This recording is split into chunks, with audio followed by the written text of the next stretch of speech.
surprisingly subdued. He gave her his most charming smile. "Which am I? Stalker or creep?" She craned her neck to the side, and her gaze ran from his head down his torso to his boots, and all the way back up. His chest heated, and his groin tightened. The woman had guts. Not many people, especially humans, faced him so fearlessly. Their instincts warned them away.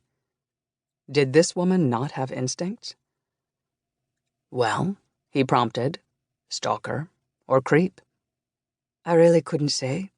Her narrow nostrils flared. "If I had to guess, it'd be lost soul." Wasn't that sweet? And disarmingly damn correct. His soul had been lost years ago.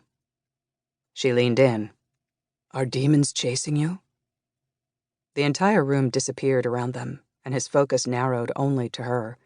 Adrenaline poured through his veins and his muscles clenched. "Excuse me?"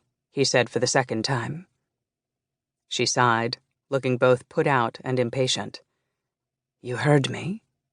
Those finely arched brows drew down. He swallowed.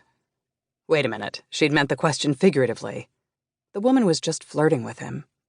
It had been so long since he'd flirted with a female. He'd forgotten how.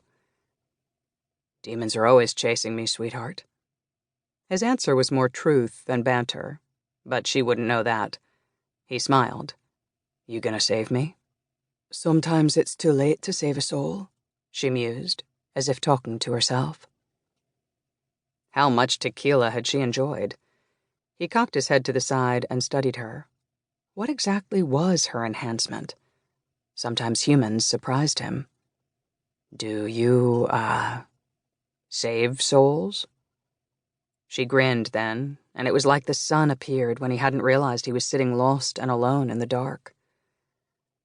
"Sounds like an admirable calling, but no." "Sorry," she said, folding her hands on the table. Her nails were long and unpainted, strong, with natural white tips. He motioned for the blonde waitress, and she hurried toward him, large breasts barely restrained by her tight shirt. "You want something?" she breathed. He focused on the pixie. "Margarita?" The woman nodded, her gaze remaining on his face. "Blended with salt?" The waitress pouted but turned and swayed back to the bar. "Logan." He held out his hand. "Mercy, O'Malley." She slid her small palm against his, and the shock of her touch almost made him growl. Electricity and enough heat to burn a forest. "Nice to meet you." Her face registered no emotion. Had she not just felt that jolt? That beyond strange connection?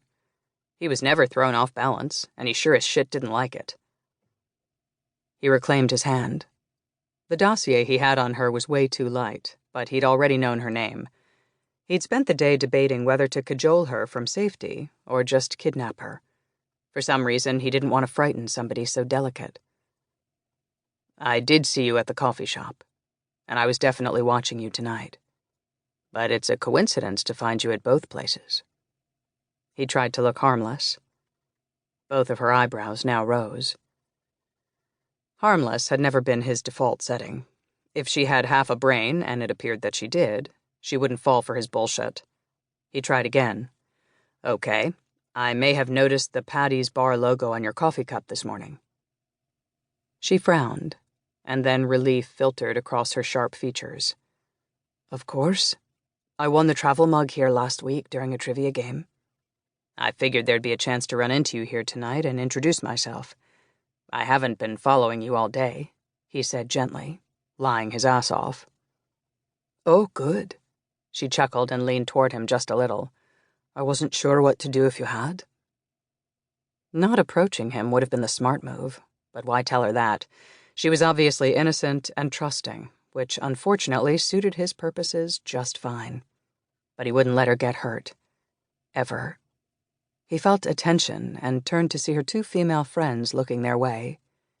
"You might want to let your friends know you're okay," he murmured. "Oh?" She started and then turned, giving them a wave. They nodded and settled back down to their drinks. At least she had a small amount of protection by having friends around. Not enough.